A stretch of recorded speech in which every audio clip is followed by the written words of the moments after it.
नमस्कार मित्रांनो, लाडक्या बहिणींनो, माहिती एक्सप्रेस या यूट्यूब चॅनलवरती आपलं सहर्ष स्वागत आहे. तर तुमच्यासाठी ही खूप आनंदाची आणि महत्त्वाची बातमी आहे. राज्यातील 40,000 बहिणींचा हप्ता हा बंद होणार आहे. तर याची कारणे काय व तुम्हाला 31 डिसेंबर पूर्वी कोणती कामे पूर्ण करायची आहेत, ही संपूर्ण माहिती आपण या व्हिडिओमध्ये पाहणार आहोत. तर तुम्ही चॅनलवरती नवीन असाल तर चॅनलला लगेच सबस्क्राईब करा, व्हिडिओला लाईक करा आणि हा व्हिडिओ जास्तीत जास्त महिलांपर्यंत शेअर करा, जेणेकरून ही माहिती सर्वांच्या लक्षात येईल आणि जास्तीत जास्त महिलांपर्यंत पोहोचेल.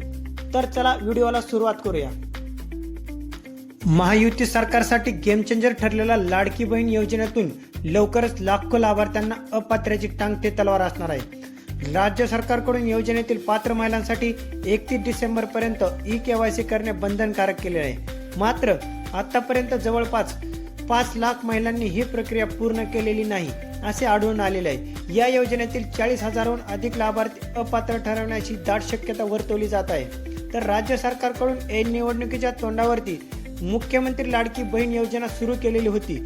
या योजनेतील राज्यात विधानसभा निवडणुकीत महायुतीला मोठा फायदा झालेला आहे. त्यानंतर ही योजना नेहमीच चर्चेचा विषय ठरलेला आहे.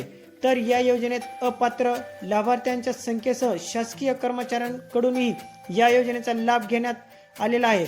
तर अशी प्रकरणे समोर आल्यानंतर राज्याचे महिला व बालविकास विभागाकडून या योजनेसाठी लाभार्थ्यांसाठी ई-केवायसी प्रक्रिया सुरू केलेली आहे आणि हा ई-केवायसीचा निर्णय घेतलेला आहे.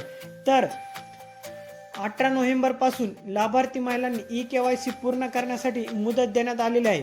मात्र राज्यात अनेक ठिकाणी उद्भवलेली नैसर्गिक आपत्तीमुळे आणि इतर कारणे लक्षात घेता ई-केवायसी साठी 31 डिसेंबर पर्यंत मुदत देण्याची राज्य सरकारने निर्णय घेतलेला होता.